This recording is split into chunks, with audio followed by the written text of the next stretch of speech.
Russia rejects unconditional ceasefire with Ukraine as Istanbul peace talks end. Russia refused to agree to an unconditional ceasefire during peace talks with Ukraine held in Istanbul on Monday, according to a Kyiv negotiator. In the backdrop of an escalating war, Ukrainian and Russian delegates held the second round of peace talks in Turkey, which lasted about an hour, reports claimed. The Russian side continued to reject the motion of an unconditional ceasefire, Sergei Kyslytsya told reporters in a press conference after the talks. Meanwhile, Ukrainian President Volodymyr Zelensky said that both countries are working on a fresh prisoner exchange, as decided during the talks. His chief of staff also stated that during Monday's talks, the Ukrainian delegation presented Russia with a list of deported children whom Ukraine is seeking to have returned. The second round of talks, hosted by Turkish officials, follows the initial negotiations on May 16, which lasted 2 hours and resulted in a large-scale prisoner exchange but made little headway toward ending the war. After Kyiv's claim that Russia rejected the proposal to draw an unconditional ceasefire, Russia's chief negotiator, Vladimir Medinsky, said that Moscow proposed a limited ceasefire lasting 2 to 3 days during the talks in Istanbul. We have proposed a specific ceasefire for 2 to 3 days in certain areas of the front line,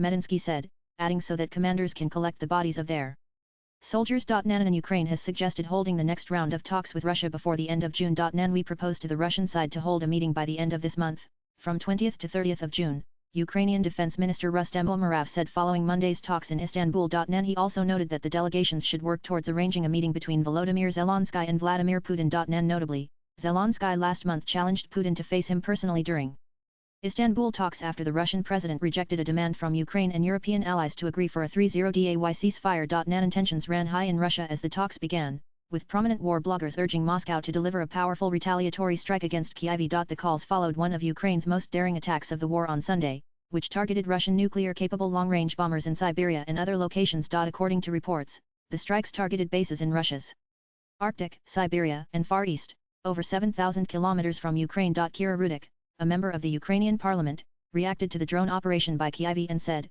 "Destruction of 40 Russian jets isn't random. Russia keeps launching 500 drones and missiles at us. It's only a matter of time before things start shifting on their end." The estimated cost of the damage exceeds $2 billion, making it one of the most expensive single attacks on Russia's air assets since the war began, she claimed on X. Swipe left for next video. Meanwhile, Ukrainian President Volodymyr Zelensky called the operation brilliant, adding that such setbacks would push Russia toward diplomacy and peace. Latest blogs